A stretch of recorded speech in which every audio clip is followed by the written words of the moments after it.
NEET and JEE மெயின்ஸ்க்கு இது final and important steps. இந்த step வந்து டெஸ்ட் அண்ட் டெஸ்ட் அனாலிசிஸ்.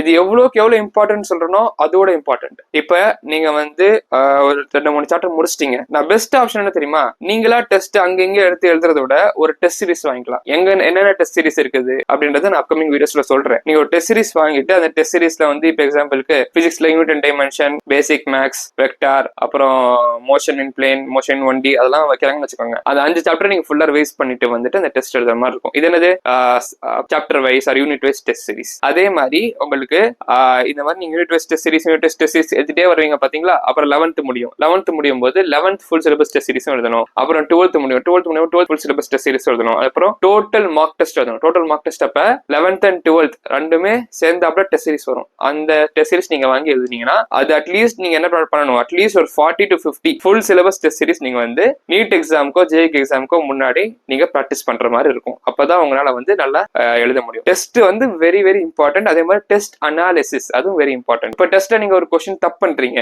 அப்ப என்ன பண்ணலாம் அப்படின்னு நீங்க இது யோசிப்பீங்களா. அந்த கொஸ்டின் என்ன பண்ணுங்க, உங்க நோட்ஸ்ல எழுதிருங்க. உங்க நோட்ஸ்ல உங்க ஷார்ட் நோட்ஸ்ல அந்த கொஸ்டின் ஒரு ஜிஸ்டா, அந்த கொஸ்டின் ஃபுல்லா எதுவும் தேவையில்ல, ஒரு ஜிஸ்டா அந்த கொஸ்டினை பார்த்து எழுதிட்டு அதை எப்படி ஆன்சர் பண்ணலான்றது நீங்களே அதுல எக்ஸ்பிளைன் பண்ணிடுங்க. சரியா. அப்புறம் ஏதாச்சும் புது ட்ரிக்ஸ் கண்டுபிடிப்பீங்க, அது எல்லாத்தையுமே கூட நீங்க ஷார்ட் நோட்ஸ்ல இன்க்ளூட் பண்ணிக்கலாம்.